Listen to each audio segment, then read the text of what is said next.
police came knocking years later, offending as the worst it can get. And this matter will be of significant concern to any parent or indeed any citizen in this state. Brisbane, Australia, November 11th, 2024. The courtroom falls silent as Justice David Boddice delivers a sentence that will echo across the nation.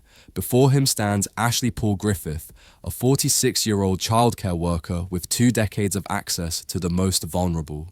"You are," the judge says slowly, "the most depraved offender ever to stand in this court." The parents of 69 children sit in the gallery, some weeping, others staring in disbelief. Griffith shows no emotion. He has heard it all before, the accusations, the evidence, the horror. What he hasn't heard is mercy. To families across Queensland and beyond, Ashley Paul Griffith appeared to be everything a daycare worker should be. Soft-spoken, patient, reliable. He remembered children's birthdays. He volunteered for extra shifts. He smiled warmly at parents during pickup, sometimes handing over small gifts. What those parents didn't know was that he was documenting his own crimes in meticulous detail.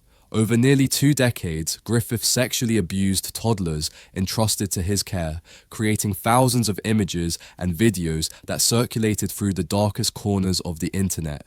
His conviction on 307 counts in 2024 exposed one of the largest child exploitation cases ever linked to an educational setting. Federal police described the recovered material as an archive of horror that spanned multiple countries and countless victims. Born in Australia in the late 1970s, Griffith's early life remains largely undocumented in public records. What is known is that he spent most of his adult years working in early childhood education, moving quietly between centres in Queensland and later relocating to Italy. Former colleagues remembered him as someone who volunteered for overtime, particularly during naptime supervision. Those shifts, investigators would later realise, gave him exactly what he needed: privacy and opportunity. Over the years, he developed sophisticated methods of concealment, hiding cameras in corners, embedding metadata in file names, and feeding material to dark web forums that traded in suffering. Forensic psychologists who reviewed his case noted that his need for control and validation appeared to intensify the longer he remained undetected, a pattern common among long-term offenders who derive power from evading discovery. He cultivated relationships with other predators online, sharing techniques and boasting about his access. One recovered chat log showed him writing, "They trust me completely." That's the beauty of it. From approximately 2003 to 2022, Griffith systematically filmed sexual assaults on children aged 3 to 5, usually during sleep periods, bathroom routines, or quiet activities when other staff were occupied. Each video was catalogued with disturbing precision, sometimes tagged by the victim's initials or physical characteristics. He uploaded files from home computers and foreign servers, boasting to other offenders in encrypted forums about his level of access. Police investigations eventually confirmed that footage recovered from at least 2 countries, Australia and Italy, matched devices and locations linked to Griffith. What made his crimes particularly chilling was the normalization of his double life. He continued to smile at parents during pickups, accepted their gratitude, and even distributed small toys, sometimes within hours of filming abuse of their children. When federal agents finally traced the imagery through forensic metadata, a distinctive cartoon blanket visible in multiple videos, a specific brand of wall paint unique to certain Queensland facilities, they realized the staggering scale of what they had uncovered. Digital forensics experts worked for months to identify locations, cross-referencing backgrounds with known daycare interiors. The evidence was overwhelming. The breakthrough came in 2022 when the Australian Federal Police, working with international partners through the Virtual Global Task Force, linked file backgrounds to a specific daycare centre in Brisbane. Covert surveillance confirmed Griffith's movements and access patterns. Italian authorities joined the investigation after cross-referenced images from a facility in Pisa appeared on servers seized in separate operations across Europe. Arrested in August 2022, Griffith gave a brief, emotionless confession, but declined to identify all the centers where he had worked or name every victim. He showed no remorse, one investigator told ABC News. Only irritation that he'd been caught. He seemed annoyed by the inconvenience. In September 2024, Griffith pleaded guilty to 307 offences, including rape, indecent treatment of children under 12, and making and distributing child exploitation material. The reading of charges took several hours. Prosecutors presented evidence so extensive that the judge required multiple sessions to review it.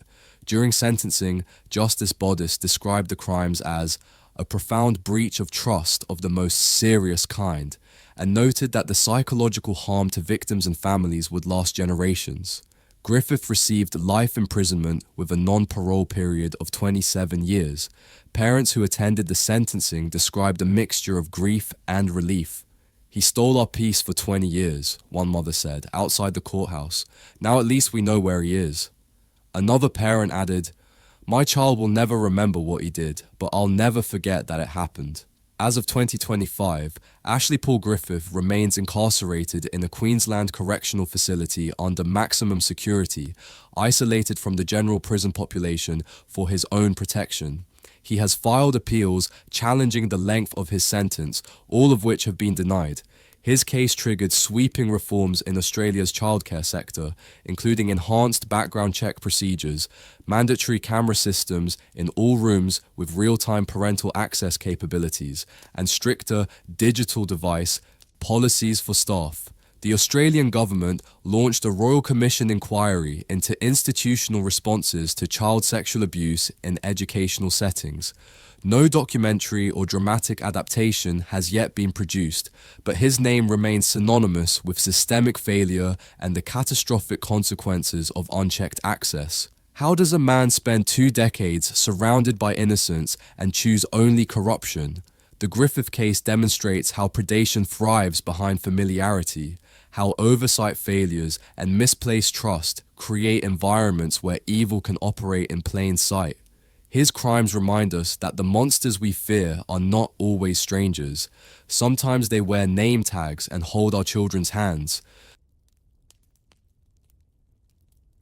To George being taken away for the court now for her own protection.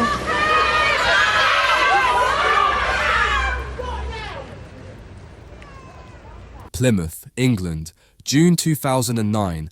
Police vehicles surround a red brick building on the edge of the city. Parents gather on the sidewalk, clutching photographs of their toddlers, demanding answers. Inside little Ted's nursery, detectives have just traced a series of indecent images to a staff member named Vanessa George. When they tell the assembled families that their children may appear in the recovered material, faces blurred, names unknown, identities impossible to confirm, the screams echo down the street. Inside the interview room, George sits calmly. "Yes," she says, "I took them myself." Vanessa George, born in Plymouth in the 1970s, was a mother of 2 and a seemingly devoted caregiver. Parents described her as warm, affectionate, someone who decorated classrooms with handmade posters and sent cheerful daily updates. She had worked at Little Ted's for several years, earning trust and affection from families who saw her as an extension of their own homes. But online, she lived a second life. Between 2008 and 2009, she photographed and sexually abused toddlers in her care, sharing the images with a network of offenders who called themselves the Facebook Paedophile Ring. Her co-conspirators included Colin Blanchard, a computer engineer from Manchester, and Angela Allen, a nursery worker from Nottinghamshire. Together, they traded material and encouraged one another to create more. The ring operated through seemingly innocent Facebook profiles, using coded language and private messaging to share files. Psychological assessments conducted after her arrest described George as emotionally dependent, with a compulsive need for external validation and approval. Investigators believed she had been groomed by Blanchard, who used flattery and manipulation to encourage her to cross boundaries she might not have crossed alone.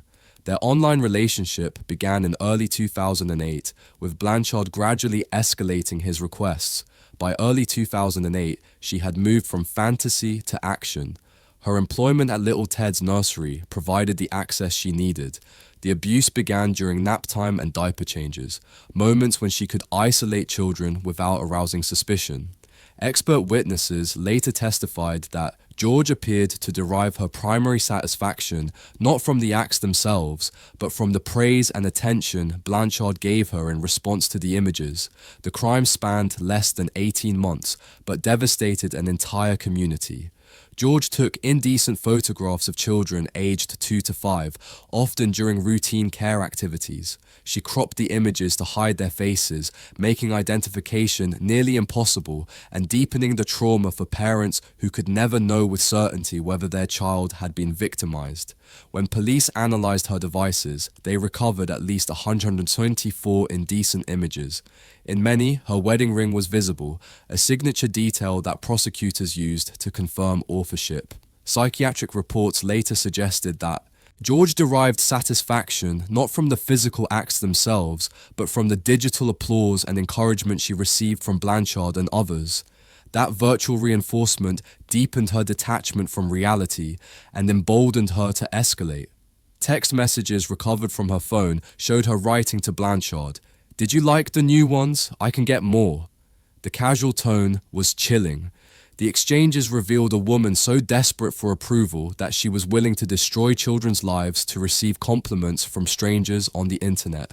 The investigation began in June 2009 when Greater Manchester Police seized Colin Blanchard's computer during an unrelated inquiry into online exploitation networks. Forensic technicians discovered email exchanges with Vanessa G, including photographs that clearly depicted nursery interiors, colorful wall murals, distinctive furniture, and educational posters unique to Little Ted's. Plymouth CID quickly traced the account to George. Arrested on June 9, 2009, she confessed within hours, though her cooperation was selective. She admitted to taking and distributing the images, but refused to identify which children were involved.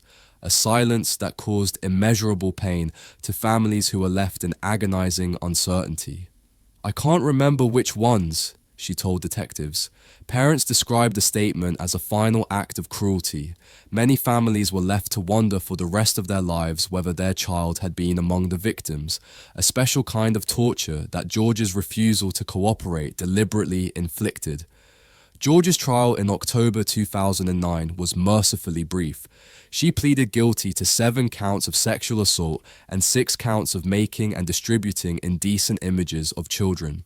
During sentencing, Judge William Taylor called her actions depraved and wicked beyond measure, and noted that her refusal to name victims compounded the suffering she had caused. He described her crimes as representing the ultimate betrayal of the trust placed in you by parents. She received an indeterminate sentence with a minimum term of 7 years. The public response was one of fury and disbelief. In 2019, the parole board approved her release under strict conditions, including lifetime monitoring and restrictions on contact with children. Families described the decision as a second betrayal. Several mothers testified before Parliament, arguing for reforms to prevent automatic release for offenders who refuse to cooperate fully with investigations. The protests were loud and sustained, but ultimately unsuccessful in blocking her release. Vanessa George now lives under a new identity in supervised housing somewhere in the United Kingdom. Her exact location is protected by court order to prevent vigilante attacks. The serious case review into Little Ted's nursery identified multiple safeguarding failures, including insufficient supervision, lax recruitment procedures that didn't include thorough reference checks, and inadequate policies regarding personal electronic devices on nursery premises.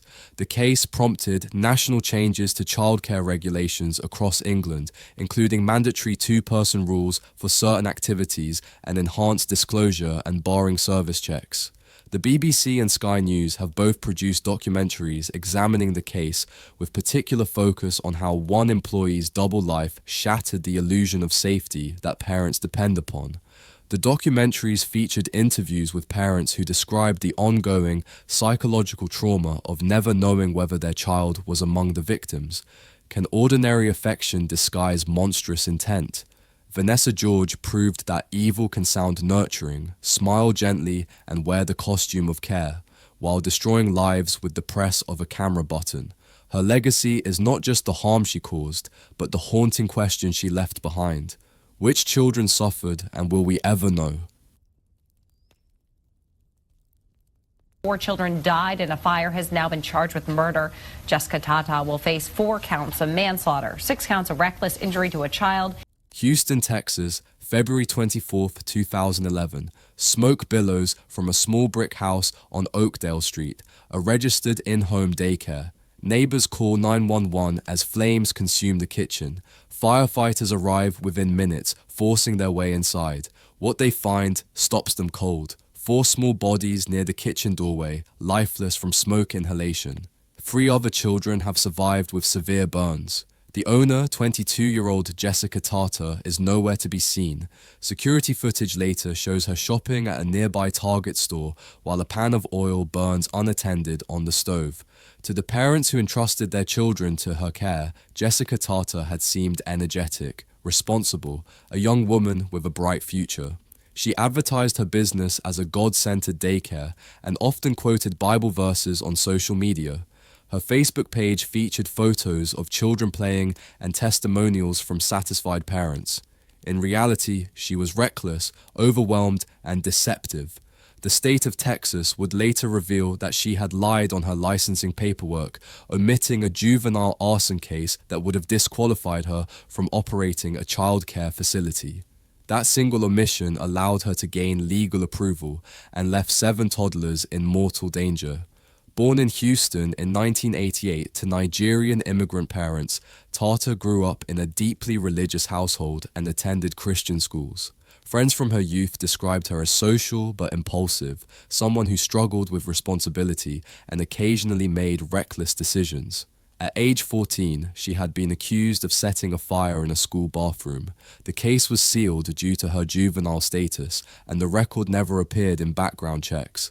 After graduating high school, she pursued work in childcare, seeing it as a calling. By 2010, she was caring for multiple infants and toddlers in a modest 2-story home in southwest Houston. Neighbors occasionally noticed her car gone during business hours, but no one reported it. State inspectors had flagged minor violations in the past, inadequate smoke detectors, incomplete paperwork, but nothing that triggered immediate closure. Warning signs were everywhere, but no one connected the dots. Her downfall came on an ordinary Thursday morning. At approximately 12:30 p.m. on February 24, 2011, Tata placed a pan of cooking oil on the stovetop to prepare lunch for the 7 children in her care, ranging in age from 16 months to 3 years. Then she left the house, locking the door behind her, and drove to a Target store several miles away. Surveillance footage shows her browsing the aisles, making a purchase, and returning to her car. Meanwhile, the unattended oil ignited, filling the kitchen with flames and smoke. The children, too young to unlock doors or escape, were trapped inside. 4 of them, Shamari Dickerson, Kendall Watson, Elias Castillo, and Elizabeth Kuykendall, died from smoke inhalation before firefighters could reach them. 3 others, Tiana Ernest, Lucky Yaboa, and Jacoby Pfeiffer, suffered critical burns but survived. Tata returned minutes after the fire started, screaming that it was an accident, but investigators immediately saw inconsistencies in her account. Witnesses described her driving away calmly, with no sense of urgency, before the blaze began. One neighbor said she had seen Tata leave and assumed the children were with another adult. Fire scene analysis confirmed the stovetop as the point of ignition, with no evidence of appliance malfunction. The door had been locked from the outside. Prosecutors charged Tata with 4 counts of felony murder, 3 counts of abandoning a child, and reckless injury. The Harris County District Attorney called it one of the most preventable tragedies the office had ever seen. The community was outraged. The story dominated Texas media for months. In March 2011, days before her arrest warrant was executed, Tata fled to Nigeria, where her family had roots. She remained a fugitive for 6 months, living with relatives before being extradited back to Houston in August 2011 following a diplomatic pressure from US authorities. During her trial in November 2012, Tata's defense argued that she had panicked, that she never intended harm, and that the fire was a tragic accident. Her attorneys painted her as a young woman overwhelmed by circumstances, not a criminal.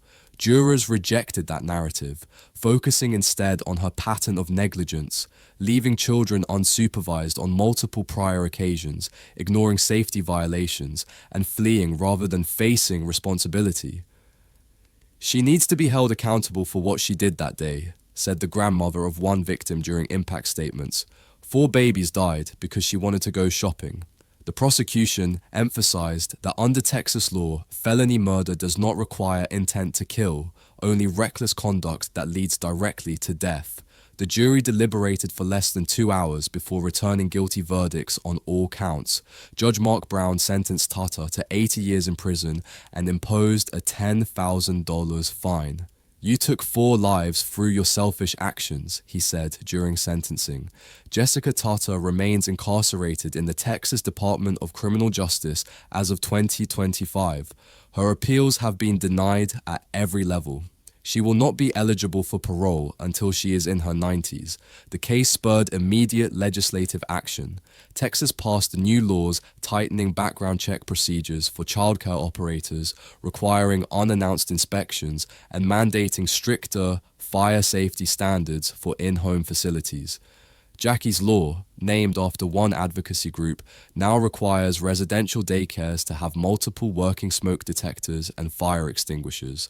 The families of the 4 children who died have become advocates for childcare reform, testifying before state lawmakers and working with non-profit organizations to improve oversight. Negligence may lack malice, yet its outcome can rival the most deliberate evil. Jessica Tata's lies on a licensing form, her decision to leave a stove unattended, and her choice to flee rather than save lives. These actions killed 4 children and scarred 3 others.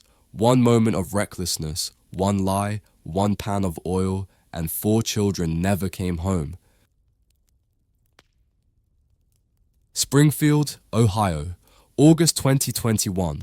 Police respond to a 911 call from a mother whose 3-year-old son has returned from daycare with bruises covering his back and legs.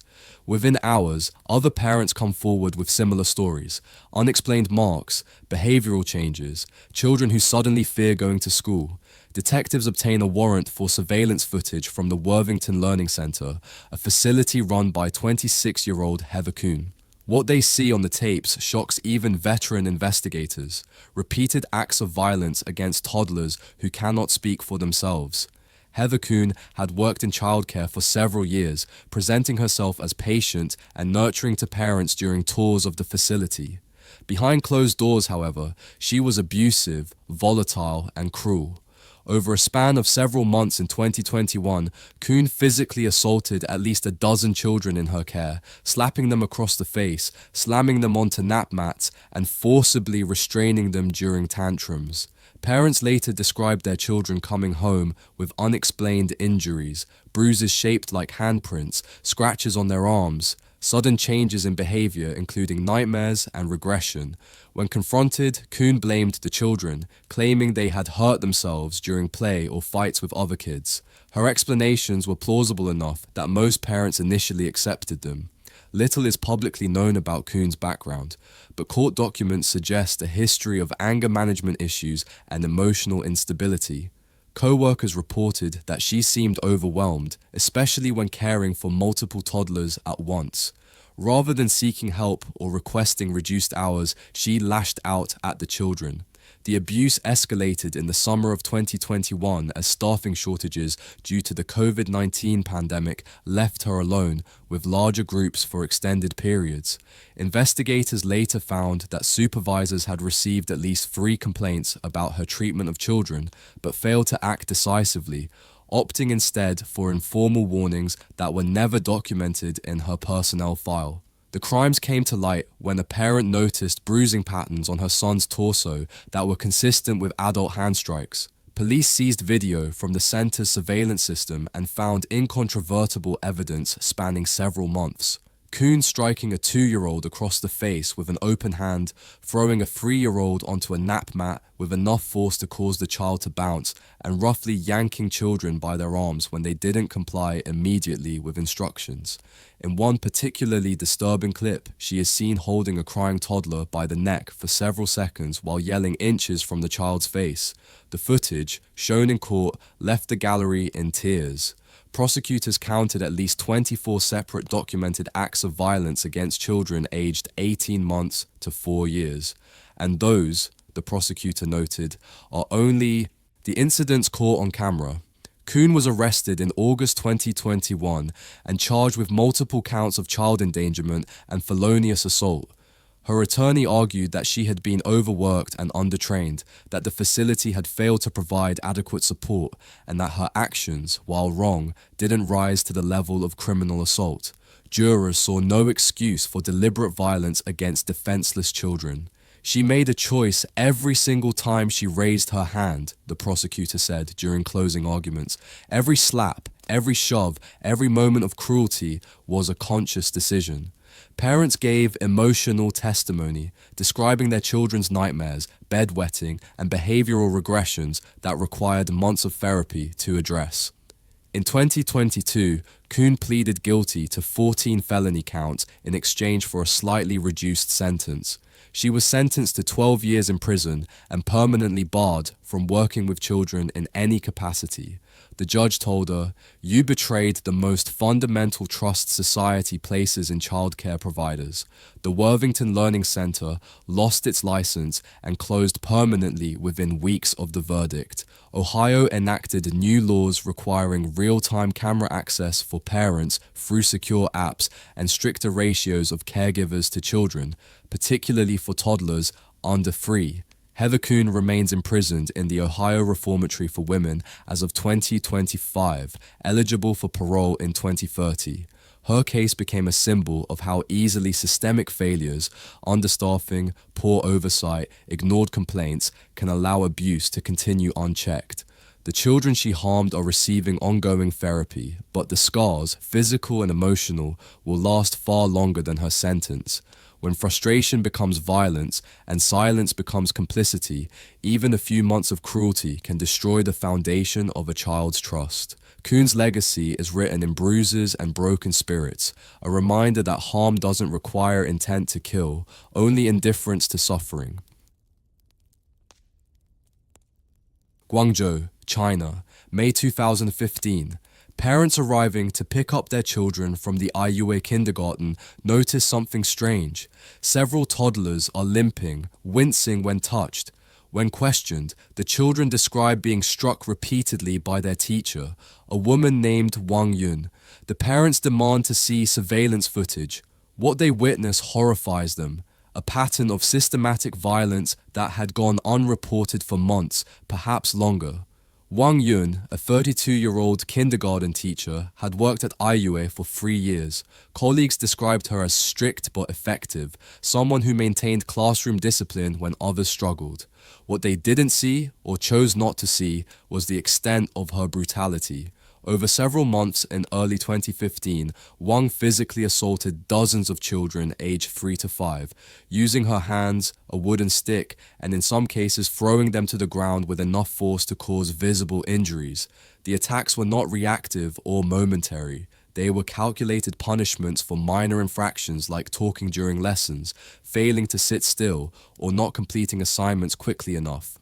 Wang's background remains largely undisclosed due to Chinese privacy laws, but reports suggest she grew up in a rural province where corporal punishment in schools was normalized and even expected. She entered the teaching profession in her 20s, working at rural schools before moving to the more prosperous city of Guangzhou in search of better pay. Former students later described an escalating pattern of aggression that had been building for years. What began as sharp words and public humiliation became slaps, then beatings. By 2015, her violence had become routine, a daily occurrence that children learned to fear and expect. Surveillance footage reviewed by authorities showed more than 50 documented instances of abuse over a 3-month period. In one clip, Wang strikes a 4-year-old boy across the face so hard he falls backward and hits his head on the floor. In another, she drags a crying girl by her hair across the classroom before forcing her into a corner. In yet another, she beats a child's hands with a wooden pointer for giving an incorrect answer during a lesson. Parents who viewed the footage described feeling physically ill. The abuse had occurred during regular classroom hours, often in full view of other children who were too frightened to tell their parents or speak out. Investigators noted that the kindergarten had cameras installed, but no one monitoring them in real time, a failure that allowed the abuse to continue undetected for months. Wang was arrested in June 2015 after parents filed formal complaints with local police and posted some of the footage on Chinese social media, where it went viral and sparked national outrage. She initially denied the allegations, claiming she had only used appropriate discipline consistent with traditional teaching methods. When confronted with video, evidence that clearly showed her striking children, she admitted to the acts but insisted it was for their own good, that modern parents were too soft, and that children needed firm correction to learn respect. Prosecutors charged her with child abuse and assault, citing more than 60 documented incidents captured on camera. Her trial in late 2015 drew national attention across China.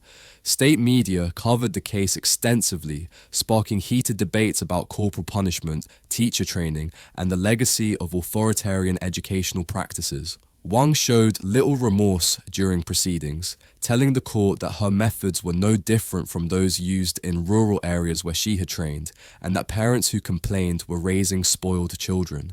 The judge rejected that defense entirely, noting that deliberate violence against defenseless children could never be justified under any cultural or pedagogical theory. She was sentenced to 2.5 years in prison, a sentence many parents deemed woefully insufficient given the number of victims and the severity of some injuries. Wang Yun was released in 2018 after serving her full term without parole.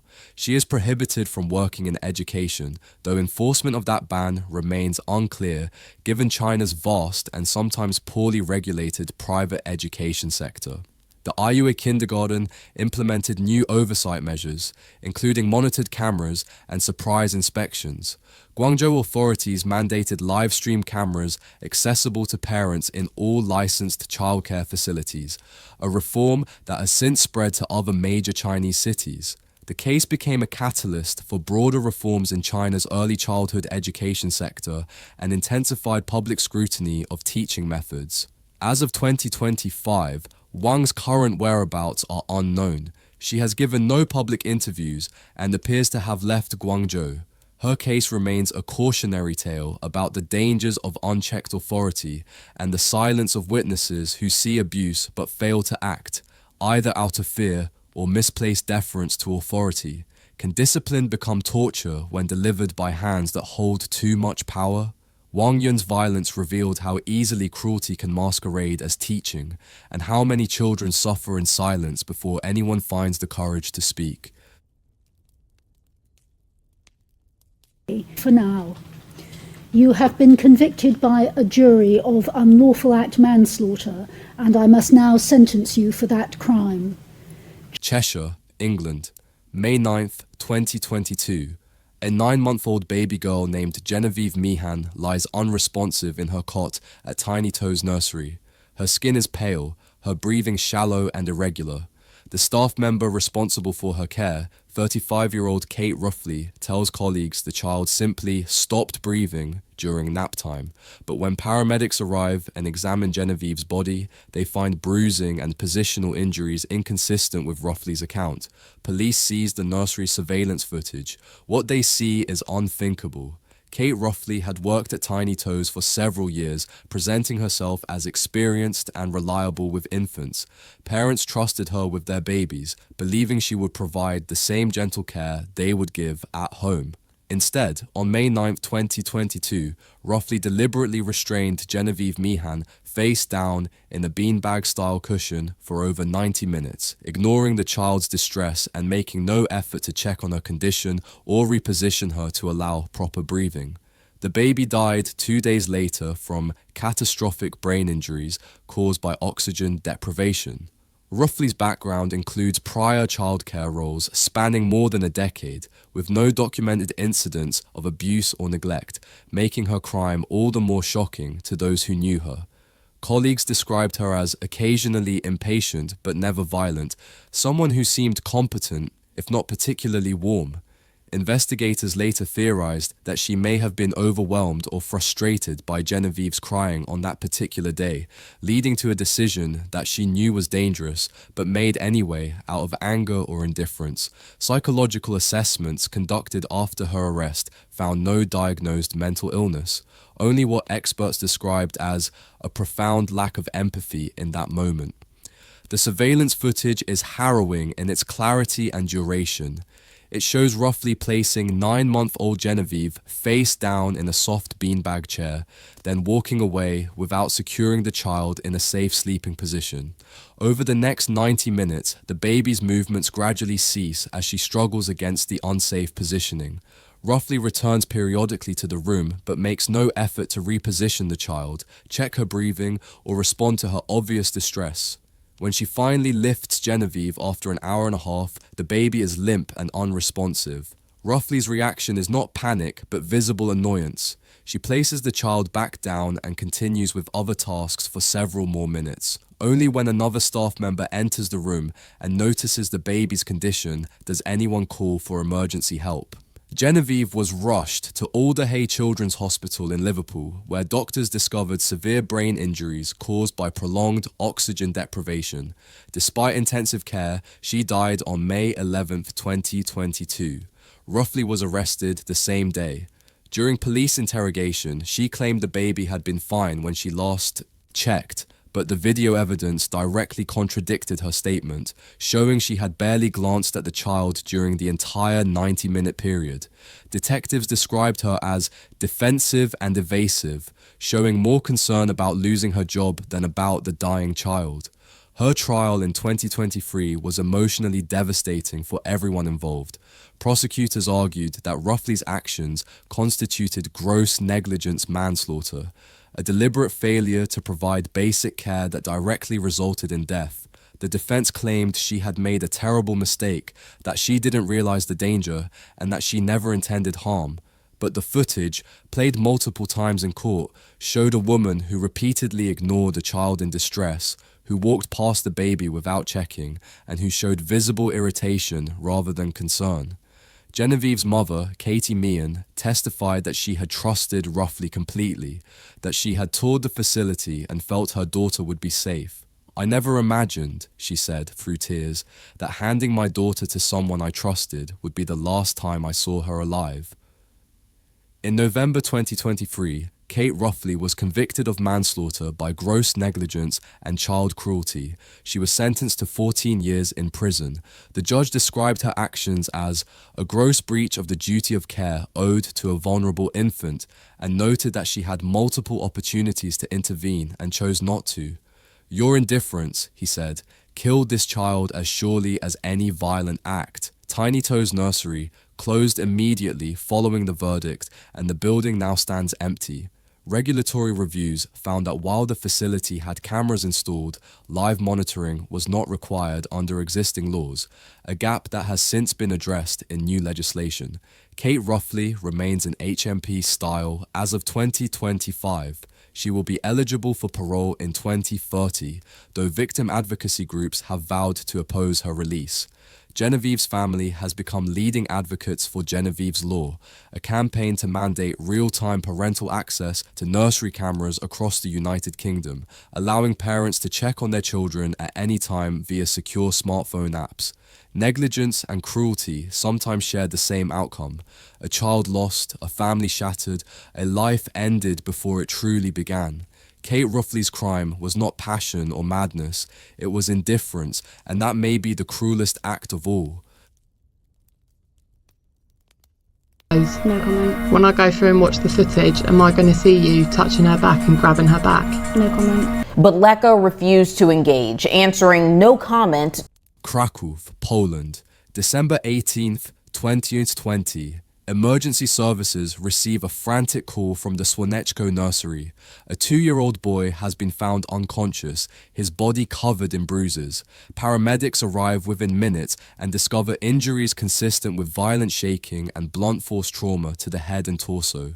The child, a toddler named Kacper, dies within hours at a local hospital. Surveillance footage points to one person, 28-year-old nursery worker Roxana Leka. Roxana Leka had been employed at Słoneczko for less than a year, but during that brief time, multiple parents had raised concerns about her temperament and treatment of children. She was described as easily frustrated, particularly with children who cried frequently or resisted nap routines. The facility's director had received at least 4 written complaints, but took no action beyond informal verbal warnings that were never documented.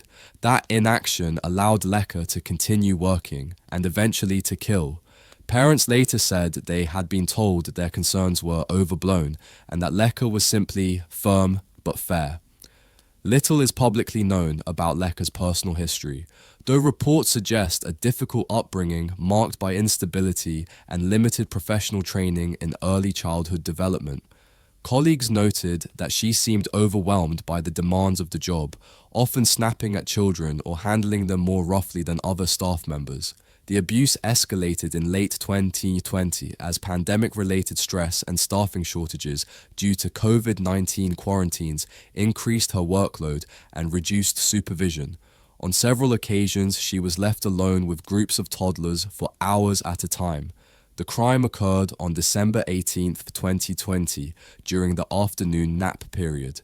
Surveillance footage shows Leka entering the sleep room where several toddlers are supposed to be resting quietly.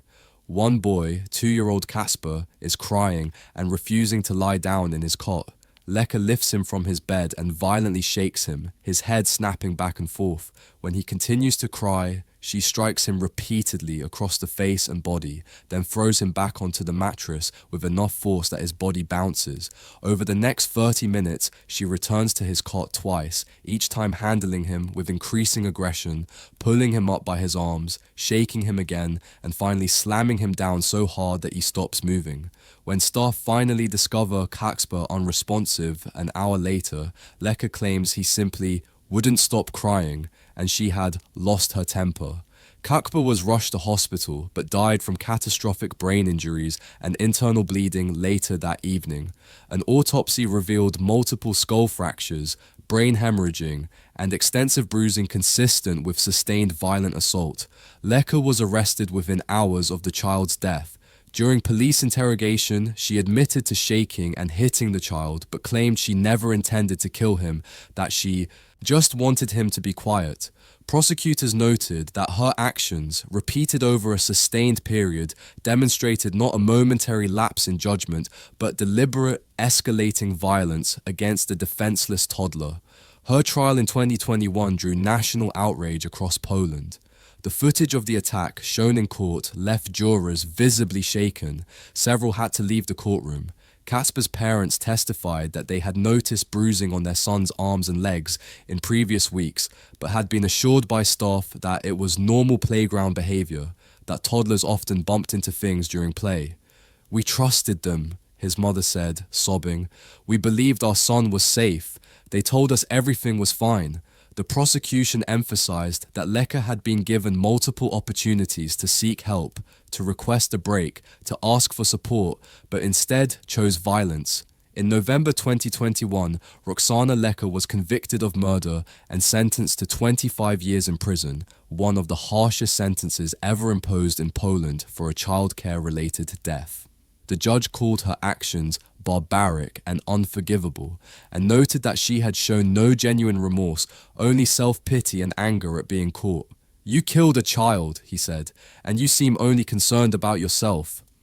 Słoneczko nursery was closed permanently, and Poland introduced sweeping reforms requiring cameras in all childcare rooms, unannounced government inspections, and mandatory psychological evaluations for all staff working with children under 5. Lecker remains imprisoned in a facility outside Warsaw as of 2025, serving her sentence in isolation due to threats from other inmates.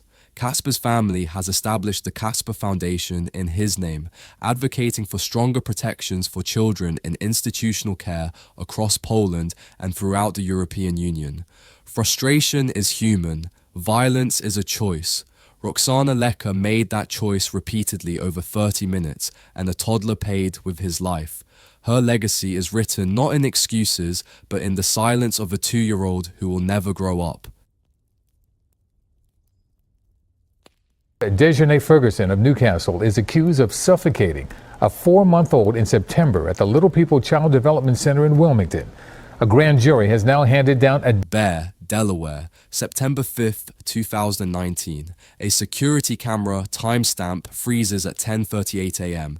The footage, later reviewed by detectives, shows 18-year-old daycare worker Dayjanay Ferguson placing her hand firmly over the mouth and nose of 4-month-old Isabella Tolton. 3 agonizing minutes pass. The baby stops moving. Ferguson adjusts the child's blanket, glances around the room, and walks calmly away. Dayjanay Ferguson was new to childcare, employed at the Little People Child Development Center for only a few months before she killed. Co-workers described her as quiet, sometimes impatient, occasionally rough when handling infants who cried excessively. What they didn't see, until it was too late, was the deliberate cruelty unfolding in plain sight, captured by cameras no one was monitoring in real time. Investigators later uncovered multiple prior incidents of rough handling in the weeks before Isabella's death. Ferguson had, by her own chilling admission during police interrogation, changed her method of suffocation over time to make it more effective. Ferguson's background revealed no clear warning signs that would have prevented her hiring, no criminal history, no documented mental health diagnoses, no red flags in her employment application, yet supervisors at Little People had received complaints from other staff members about her treatment of infants, noting that she seemed annoyed by crying and handled babies more roughly than necessary. Those complaints were logged but never escalated to management or reported to licensing authorities. On the morning of September 5th, 2019, 4-month-old Isabella Tolton was found unresponsive in her crib. Paramedics were unable to revive her. When detectives reviewed the facility's closed-circuit television, they found incontrovertible evidence of murder. The footage is horrifying in its clarity and Ferguson's complete lack of emotion. It shows her approaching Isabella's crib multiple times over the course of the morning, each time covering the baby's airways with her hand until Isabella stopped crying. The final incident at 10:38 a.m. lasted over 3 minutes, an eternity for an infant unable to breathe. Ferguson's face remains completely expressionless throughout. When Isabella finally stops moving, Ferguson simply covers her with a blanket and returns to other tasks as if nothing had happened. Prosecutors later described her behavior as detached, emotionless, almost bored, as if she were completing a routine chore. Ferguson was arrested within hours of Isabella's death, taken into custody before she could leave the facility. During police interrogation, she provided a chillingly factual account of her actions, explaining in a flat, unemotional tone how she had refined her technique over several incidents to avoid leaving bruises that might raise suspicion. She noted that she had done it before with other children when they wouldn't stop crying. Detectives were horrified. The court would later describe her demeanor during confession as cold and devoid of empathy or remorse. In 2021, Ferguson pleaded guilty to murder by abuse or neglect in the first degree, along with multiple counts of child abuse involving at least 3 other infants. Prosecutors presented evidence of prior incidents where other babies had shown signs of distress or oxygen deprivation but had survived. The pattern was clear. Ferguson had been practicing, refining her method until she finally killed. The judge imposed a life imprisonment plus 20 years consecutive. Delaware's Supreme Court upheld the conviction in 2022, citing the video evidence as irrefutable proof of deliberate intent to harm. The Little People Child Development Center lost its license immediately and closed within weeks. Delaware legislators introduced new regulations requiring 24-hour surveillance in all infant rooms, with footage stored for a minimum of 90 days and accessible to licensing inspectors on demand. This was evil carried out in plain sight, said Delaware Attorney General Kathy Jennings during a press conference announcing the reforms. We cannot allow this to happen again. Every child deserves protection, and every parent deserves to know their child is safe. DeJoyne Ferguson is currently serving life in the Dolores J. Baylor Women's Correctional Institution as of 2025. She has never apologized to Isabella's family. She has never expressed remorse. The surveillance footage remains sealed by court order, viewable only by investigators, attorneys, and the victim's family. Isabella Taunton's parents have become advocates for stronger childcare oversight laws, turning their unimaginable grief into a mission to protect other children from suffering the same fate.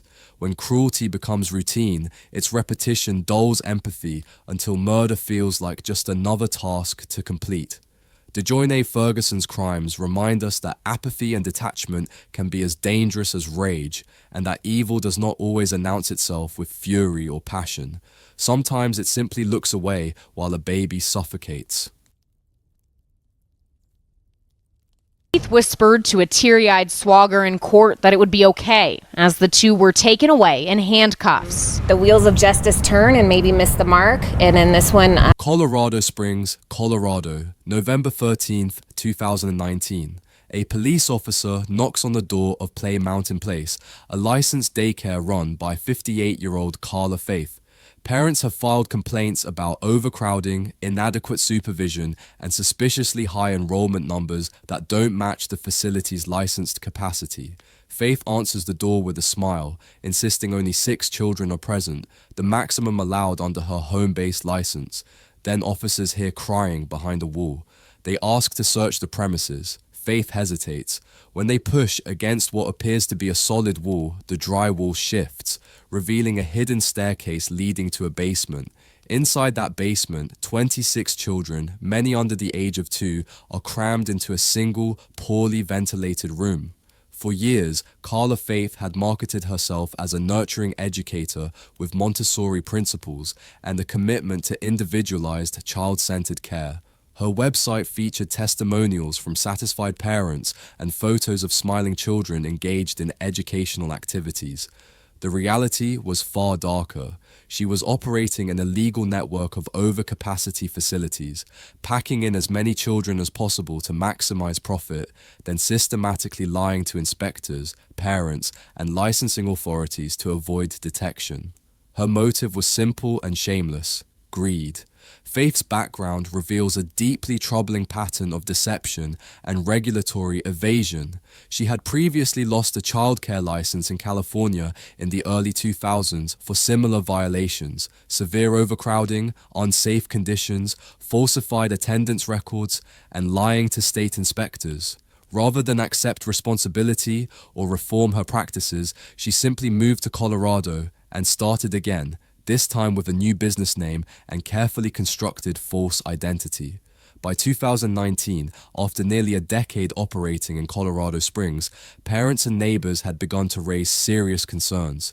Too many cars arriving at pickup time, too many children visible through windows, too much crying heard from inside the house at odd hours. The November 13th, 2019 raid revealed appalling, dangerous conditions.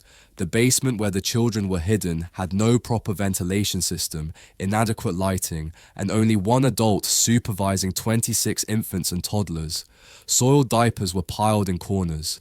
Toddlers who should have been napping or playing in safe, supervised environments were instead confined to a dark, overcrowded, unsafe space that violated every health and safety regulation. Officers described the scene as chaotic, hot, and heartbreaking. Several children were dehydrated. One infant had a severe diaper rash that appeared to have gone untreated for days. When confronted with the evidence literally standing before her, Faith repeatedly insisted, "There are no children here. You're mistaken." The deception was captured on police body camera footage that later circulated on national news. Shocking. viewers across the country and prompting calls for regulatory reform. Faith was charged with 26 counts of misdemeanor child abuse, one for each endangered child, felony attempting to influence a public servant through deception, and operating a childcare facility without proper licensing and in violation of capacity restrictions.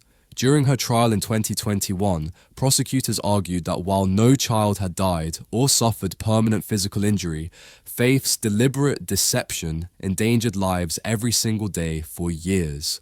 Her business model was built entirely on lies, one prosecutor told the jury. Every child in that basement was at risk of injury, illness, or death. She knew it, and she did it anyway for profit. Faith maintained her innocence throughout the proceedings, claiming she was providing a desperately needed service to working families who had nowhere else to turn for affordable childcare. Her attorney argued that she had good intentions but poor judgment. Jurors saw through the defense, noting that good intentions don't involve building false walls and lying to police. They convicted her on all counts after less than 3 hours of deliberation. She was sentenced to 6 years in prison. Parents spoke through tears during impact statements. "We trusted her with our babies," one mother said, her voice breaking. "She built a wall to hide them like they were contraband, like they were something illegal she needed to conceal." Carla Faith is scheduled for release later this decade, likely in 2025 or 2026, depending on good behavior credits. Her case forced Colorado to pass comprehensive legislation allowing inspectors to conduct surprise multi-site checks without advance notice and to immediately suspend licenses when fraud or deception is detected. Play Mountain Place was permanently shuttered, the building sold, and several parents filed civil suits that resulted in financial settlements. The case also sparked a national conversation about the underground childcare economy and the desperate need many working parents face for affordable, accessible care. As of 2025, Faith remains incarcerated, though her release date is approaching. Her name has become synonymous with deception in the childcare industry, a reminder that evil does not always manifest as violence or overt cruelty. Sometimes it hides behind a friendly smile and a locked door, willing to risk a child's safety and well-being for profit, and the illusion of compliance with regulations meant to protect the vulnerable. And for my negligence, I would never do nothing like this on purpose. With tears in her eyes, Deborah St. Charles spoke shortly after her motion hearing this morning. Orlando, Florida, August 7th, 2017. The temperature outside climbs to 93 degrees Fahrenheit, with heat index values approaching 105. Inside a parked daycare transport van, 3-year-old Miles Hill lies unconscious, strapped into his car seat, forgotten. He has been there for nearly 12 hours in the sweltering heat. The driver, 51-year-old Deborah Denise St. Charles, forgot he was aboard. Deborah St. Charles had worked for Little Miracles Academy for several years, handling the daily transportation route that picked up children from various locations and brought them to the daycare facility for the day's activities.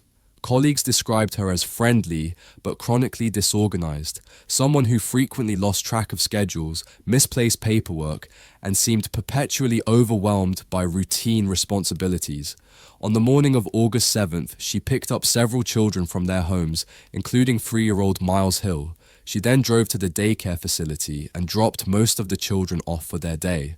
Miles, exhausted from a late night and lulled by the van's motion, fell asleep in the back seat during the drive. No one checked the roster. No one counted heads. No one looked in the back before locking up. The van was parked in the sun, doors locked, windows closed. Miles was left inside to die. By evening, when Miles's grandmother arrived at Little Miracles Academy to pick him up as she did every day, staff realized he was missing. They couldn't find him in any of the classrooms. Panic spread quickly. Someone checked the sign-in sheet. He had never been checked in that morning. Police were called immediately. Officers found the child's body in the locked van within minutes of beginning their search. The interior temperature was measured at over 130 degrees Fahrenheit. Miles Hill was pronounced dead at the scene. Cause of death, hypothermia. His small body had literally cooked in the enclosed vehicle while adults went about their day, unaware. The investigation revealed systemic negligence at multiple levels. Little Miracles Academy had multiple prior violations on record with the state, incomplete attendance logs, malfunctioning safety alarms that were never repaired, inadequate staff training on transportation protocols, and the general culture of sloppiness and corner cutting. St. Charles admitted during police interviews in a statement that shocked investigators, "I didn't do a head count. I just assumed everyone was off the bus. I was running late." Prosecutors charged her with aggravated manslaughter by culpable negligence, a felony carrying significant prison time. Miles's mother, Nicole Hill, stood outside the courthouse holding her son's photograph, her face a mask of grief and rage. "That's my world," she told reporters, her voice breaking with emotion. "That's my baby, and they forgot him like he was a piece of luggage they left behind." The city of Orlando mourned alongside her. Vigils were held at local parks. Strangers left flowers and stuffed animals outside Little Miracles Academy. Lawmakers promised immediate reform. In 2019, St. Charles pleaded no contest to the charges against her. The judge sentenced her to 10 years of strict probation and permanently barred her from working in any childcare, education, or child transportation capacity for the rest of her life. She avoided prison due to her age, lack of any prior criminal history, and the court's finding that while her negligence was severe and inexcusable, there was no intent to harm. Many in the community viewed the outcome as grossly inadequate. "She took my grandson's life through pure carelessness," Miles's grandmother said outside the courthouse. 10 years of probation doesn't bring him back. She'll go home tonight. My grandson is in the ground. The state of Florida responded with sweeping legislative reform. Miles's law, passed unanimously in 2019, now mandates child check alarms in all daycare transport vehicles throughout the state. These alarms require drivers to physically walk to the back of the vehicle and press a button before they can exit and lock the doors, forcing them to visually inspect every seat. Little Miracles Academy's license was permanently revoked within days of Miles's death. The facility closed within weeks, never to reopen. Deborah St. Charles lives quietly in Central Florida as of 2025, under court-ordered supervision and regular probation check-ins. She has given no public interviews and maintains a low profile. The lesson she left behind is now embedded in state policy and practice. No vehicle door closes without a second count, no child forgotten again. Negligence killed Miles Hill as efficiently as any deliberate act of violence. One forgotten detail, one unchecked car seat, one locked door in the summer heat, and a 3-year-old boy never came home. When trust fails and systems break down, tragedy rushes in to fill the space that care and attention should occupy. 10 stories, 10 profound betrayals inside spaces meant to nurture and protect the youngest and most vulnerable among us. Each case reveals a different face of evil, premeditated and sadistic, impulsive and violent, apathetic and negligent, yet all born from the same fundamental failure. The belief that no one was watching, that no one would notice, that they could get away with it. Every single crime began with trust. Parents signed enrollment forms, handed over their precious children, paid their fees, and believed in systems specifically designed to keep those children safe. In each case, those systems cracked under the weight of oversight failures, bureaucratic complacency, ignored warning signs, and the assumption that credentials and licensing meant safety. These stories remind us in the starkest possible terms that monsters rarely lurk in shadowed alleys or announce themselves with obvious menace. They often wait in brightly colored rooms, surrounded by alphabet posters and children's artwork, wearing name tags and friendly smiles. Evil adapts constantly, finding new disguises and exploiting new vulnerabilities. But vigilance can adapt faster. Justice, however delayed, must never relent, and we, as a society, must never stop demanding accountability from those we entrust with our children's lives. The price of complacency is measured in small caskets and shattered families. The cost of reform is nothing compared to the value of a single child's life saved. These 10 cases are not entertainment. They are warnings written in tragedy. lessons purchased with the lives of children who should still be alive. If you found this exploration into these disturbing cases compelling and informative, please hit the subscribe button and turn on notifications for future investigations into criminal psychology and justice. Which of these cases affected you most deeply? What reforms do you think are most urgently needed? Share your thoughts respectfully in the comments below. And remember, the best way to honor these victims is to demand accountability, support meaningful reform, and never stop asking the hard questions that keep children safe.